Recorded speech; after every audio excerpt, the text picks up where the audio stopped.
Dalawang estudyante ng Pangasinan National High School wagi sa katatapos na National Science and Technology Fair. Isa sa kanila nakatakdang sumabak sa Amerika. Kilalanin natin sila sa report.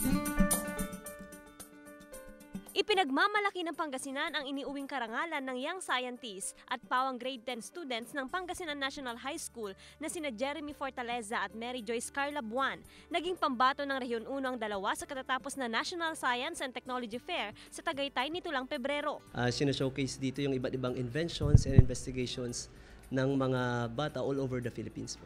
Top 4 si Fortaleza sa Science Innovation Expo category. Flood barrier system device ang kanyang naimbento. Portable at mayroong turbine ang kanyang device na maaaring i-convert ang flood water sa enerhiya. In case sa sandbag yung gamitin natin or fence or metal barriers, ito po, pwede po siyang gamitin ulit na pwede magamit sa susunod pang mga baha, ganun po. Yung mga torrent po na dadaan po dyan, hindi po makapasok po sa property.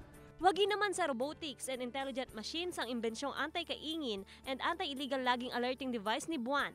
Meron itong smoke, flame at sound detector. Why not make a device na kapag meron pong action ng illegal logging or yung mga nagsusunog po ng mga puno, ma-alert po yung, for example, forest ranger para makagawa siya ng yung mga necessary actions para matigil yung ganong kalasing illegal logging or yung mga pagsusunog.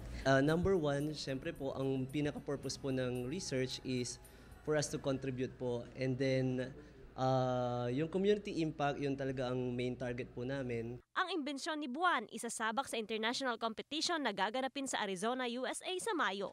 Kasama si Henry Duminsil, ako si Joanne Punsoy, naghahatid ng Balitang Amyanan.